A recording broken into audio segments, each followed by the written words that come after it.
안녕하세요. 1분무역입니다. 우리가 아는 가장 흔한 인건텀수는 뭘까요? FOB, CIF, X워크. 여기에 DDP 조건이 포함되는 정도인데요. X워크는 공장 출고가, FOB는 X워크 국내 운송 포함, CIF는 FOB 해상 운송 보험료 포함, DDP는 CIF 현지 통관까지 이렇게 간단히 정리됩니다. 그러나 막상 DDP 조건을 메인 오더에서 자주 쓰지 않는 이유가 있는데요. 어떤 고민을 해야 되는지 짧게 보겠습니다. DDP 조건은 언제 쓰는가? 도어투도어 서비스, 해외 택배 정도로 보면 됩니다. 개념으로 보면 국내에서 출고해서 해외 현지 통관까지 시켜주고 바이어한테 전달해주는 방식. 여기서 우리는 궁금하죠? DDP 조건으로 잘 안 하는 이유가 뭘까? 해외 통관. 해외 통관이라는 이슈가 딱 걸려있기 때문이기도 하고 견적서를 보면 가격도 좀 비쌉니다. 여기서 고민 좀 되겠죠? 현실적으로 운송 견적 받는 것은 그리 어렵지는 않습니다. FCL 또는 LCL은 포워더, FCL은 포워더 또는 선사. 그런데 문제는 해외 통관에서 발생되죠. 통관 부분은 매우 중요한 이슈죠. 그러나 무역을 함에 있어서 가장 간과하는 것 중 하나이기도 합니다. 당연히 수월하게 생각하죠. 수출하는 경우는 어떤 나라든 장려하는 정책이기 때문에 프로세스는 수월합니다.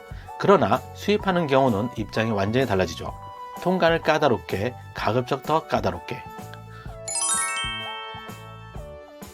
통관에서 문제가 생기는 대표적인 경우 3가지. 통관이 불가한 경우, 물건이 분실되는 경우, 물건이 통관에 잡히는 경우.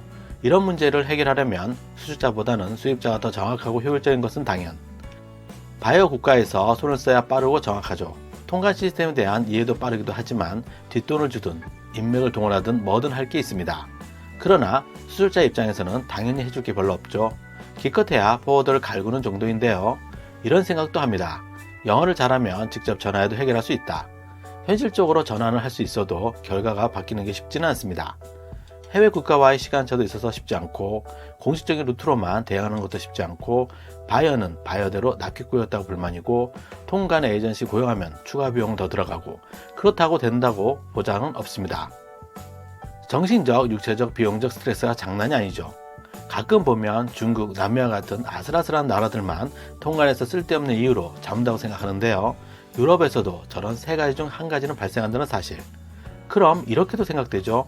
통관 서류에 문제가 없는데 왜 잡는가? 그건 누구도 모릅니다.